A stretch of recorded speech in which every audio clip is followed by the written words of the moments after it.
qui nous instruit sur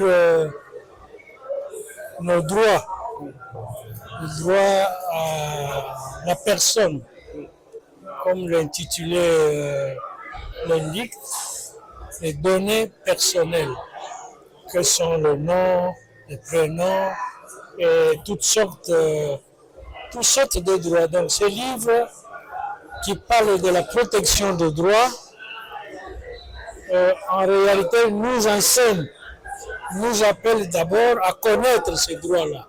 Et ces droits-là doivent être enseignés à l'école comme on enseigne d'autres branches, d'autres matières de droit. C'est ça l'objet de ce livre qui est à sa deuxième édition.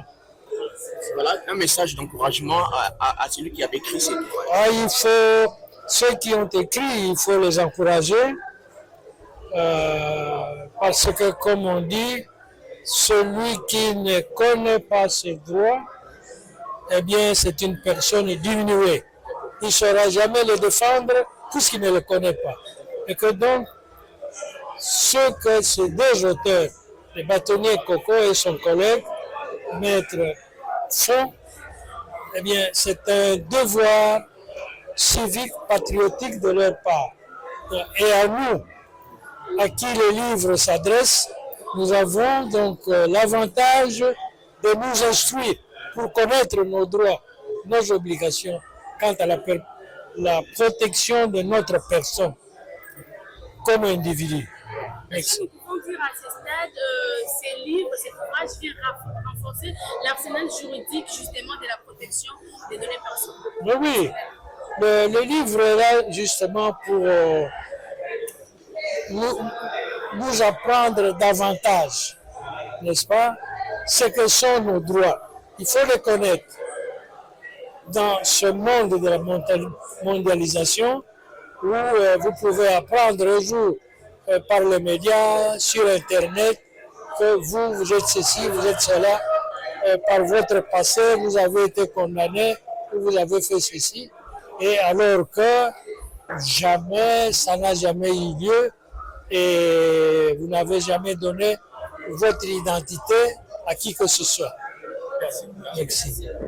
Je suis heureux surtout que M. le bâtonnier et Maître Angotte puissent commencer à conceptualiser et surtout à formaliser la question de la protection des données personnelles. C'est une question extrêmement importante, surtout dans le contexte congolais, où au-delà des aspects professionnels, dans les entreprises, dans les rapports entre les particuliers et les administrations, dans le quotidien, vous voyez l'abus qui est fait manifestement de la vie privée des gens, les informations des autres qui relèvent de leur sphère privée. Aujourd'hui, c'est avec une banalité déconcertante qu'elles sont mises dans le domaine du public, parfois pour diffamer, parfois pour faire chanter des gens, parfois aussi pour en faire un instrument presque d'oppression. Il est important que des personnes réfléchissent scientifiquement à la manière de bien encadrer ces données, dans le sens de les protéger, dans le sens aussi d'en faire une discipline juridique pour enseigner dans les universités. Merci. Je vous en prie. L'ouvrage du bâtonnier Coco Kayoudi, c'est un ouvrage qui vient pour la première fois en RDC. Ça vient lancer vraiment le coup. Je pense que ce qu'il a dit, ça doit nous interpeller, puisque toute notre vie est mise à l'exposé. Donc, si vous ne prenez pas conscience de vous, nos téléphones et autres choses nous gèrent. Et c'est comme ça que nous avons pris connaissance de tout ce que nous ne maitrisions pas dans le passé, que cet ouvrage apporte, que survive encore, pour que dans les jours à venir, que d'autres choses plus puissantes et plus concrètes soient encore plus visibles. Un message d'encouragement à l'endroit de l'auteur. Oui, l'auteur n'est pas quelqu'un d'aujourd'hui. on ne peut pas l'encourager puisque lui, c'est déjà l'encouragement. Puisque si on dit on doit l'encourager, c'est que c'est le mot qui nous manque, puisque lui, c'est déjà un scientifique de pointy. Donc le bâtonnier Koko Kayudi n'est pas quelqu'un qu'on doit encore présenter, c'est un monsieur qui mérite.